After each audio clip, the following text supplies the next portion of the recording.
Hello, नमस्कार, आदाब, सत श्री अकाल और अस्सलाम वालेकुम। मैं मोहम्मद अहमद काज़मी लेकर आया हूँ ख़ास प्रोग्राम देश का आईना। आज का प्रोग्राम बिल्कुल अलग है। आपने अब तक बहुत बार सुना होगा कि मीडिया पूरी तरह से या तो खामोश है या सरकार का महिमा मंडल करने में यानी तारीफ़ करने में लगा हुआ है।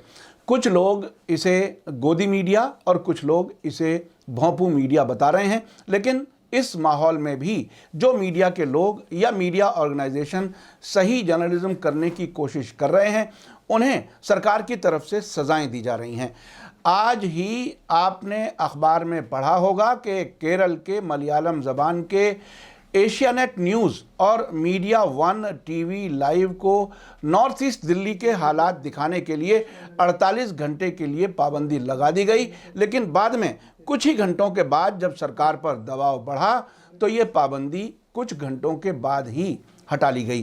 खबर में आगे बढ़ने से पहले आपसे गुजारिश है कि अगर आप YouTube पर देख रहे हैं तो सब्सक्राइब कर लें और घंटी दबाना ना भूलें, और अगर Facebook पर देख रहे हैं तो हमारा पेज फॉलो कर लें और लाइक ज़रूर करें ताकि आपको हमारी हर एक वीडियो की खबर सही वक्त पर मिल सके। और अगर आपको हमारी खबर सच्ची और अच्छी लगे तो अपने व्हाट्सएप ग्रुप, फेसबुक, इंस्टाग्राम और ट्विटर अकाउंट पर ज़रूर शेयर कर लें ताकि दुनिया भर में मीडिया स्टार वर्ल्ड की खबर पहुंच सके।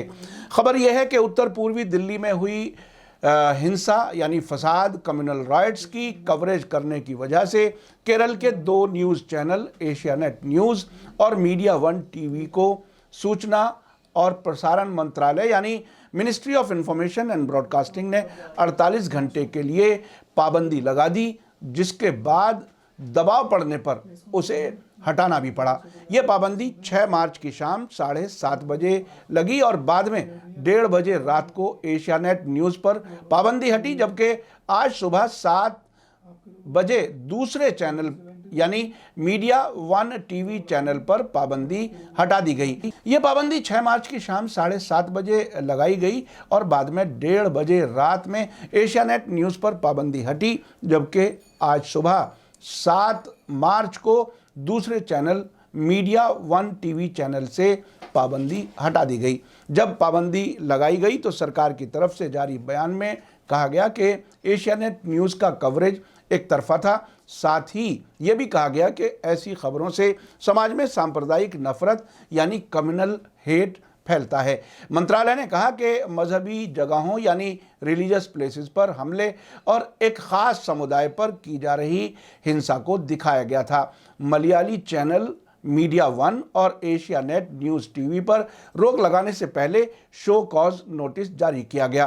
टीवी चैनल की तरफ से जवाब दाखिल किए जाने के बाद मंत्रालय ने उन्हें केबल टेलीविज़न नेटवर्क रेगुलेशन कानून 1995 के उसूलों के वायलेशन करने का मुजरिम बताया। इस कानून के मुताबिक टीवी पर कोई भी ऐसा प्रोग्राम नहीं दिखाया जाना चाहिए जो बच्चों के कैरेक्टर पर बुरा असर डालता हो या टीवी प्रोग्राम में किसी तरह की गलत भाषा और हिंसक सीन का इस्तेमाल ना किया जाए, ये कानून बताता है। चैनल चूँकि मलयालम भाषा में है, इसलिए रिपोर्टर क्या बोल रहा है उसका ट्रांसलेशन हम कम वक्त होने की वजह से नहीं दे पा रहे, लेकिन लोगों की बाइट और दूसरी वीडियो से आपको अंदाज हो जाएगा कि वो क्या दिखा रहे थे। आप देखिए मीडिया वन टीवी चैनल क्या दिखा रहा था। मतलब इधर के मोहल्ले कोई नहीं, बाहर के लोगों ने हमारी दुकानों को आग लगाई है। कितने रुपए का नुकसान हुआ? ये कम से कम है 1.25 करोड़ रुपए से नुकसान है लगभग। मुसलमान की बस्ती हैं, यहाँ कोई चीज़ की दिक्कत नहीं हुई आज तक हमें। भाई पड़ोसी जितने भी कोई ऐसी बात न हुई हमारे साथ, ये सब है सर ठीक।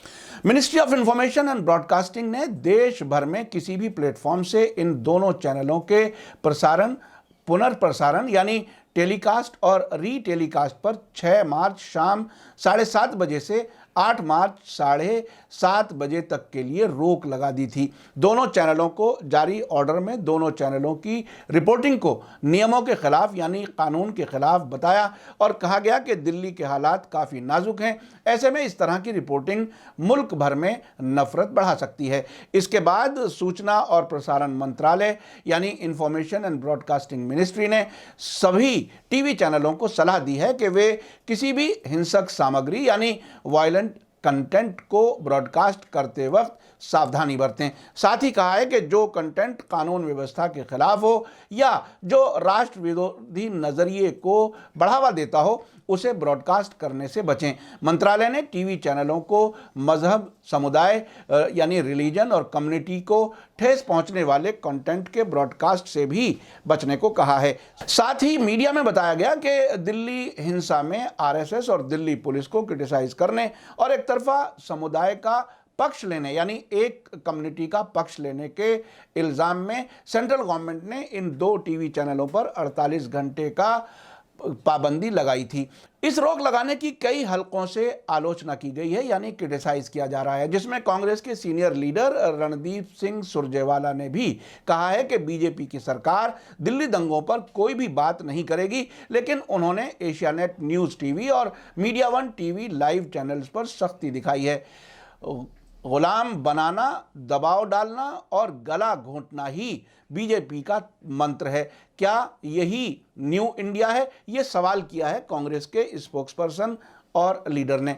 पाबंदी लगाए जाने के बाद सेंट्रल गवर्नमेंट के इस कदम की आलोचना करते हुए मार्क्सवादी कम्युनिस्ट पार्टी के केरल के जनरल सेक्रेटरी कोडियरी बालाकृष्णन ने इल्ज़ाम लगाया है कि ये मीडिया पर कब्जा करने की कोशिश है।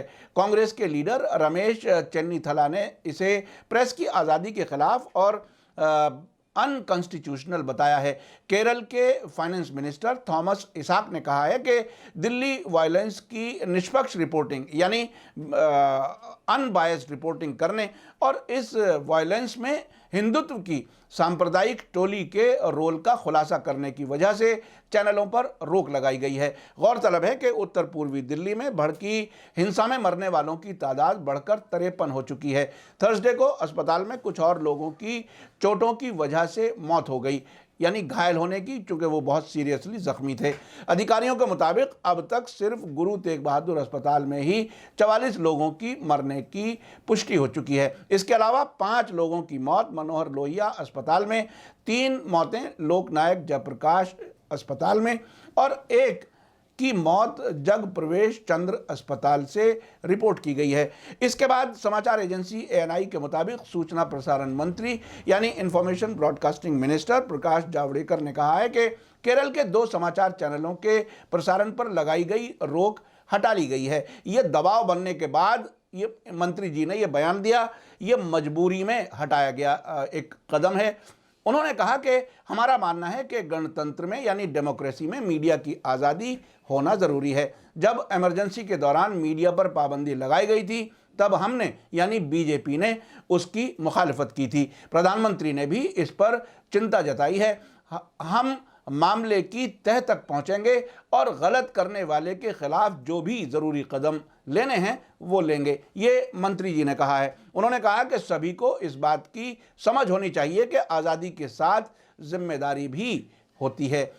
उधर द वायर ने खबर दी है कि टेलीकास्ट वापस शुरू होने के बाद मीडिया वन लाइव चैनल की वेबसाइट में कहा गया है कि मीडिया वन लाइव ने मंत्रालय से कांटेक्ट नहीं किया था। इसके बजाय उन्हें सुबह बताया गया कि चैनल का ट्रांसमिशन फिर से शुरू किया जा रहा है। एशियानेट न्यूज़ चैनल शनिवार यानी सैटरडे सुबह 1:30 बजे और मीडिया वन लाइव 9:30 बजे सुबह वापस आ गए।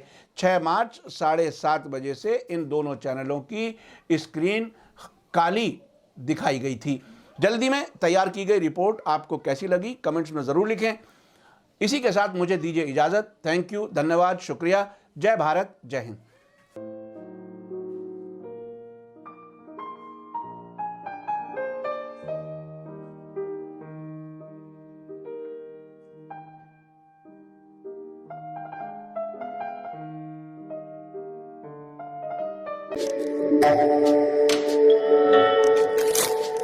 मीडिया स्टार वर्ल्ड के और वीडियो देखने के लिए हमारे चैनल को सब्सक्राइब करें और सीधे नोटिफिकेशन पाने के लिए बेल आइकन दबाएं।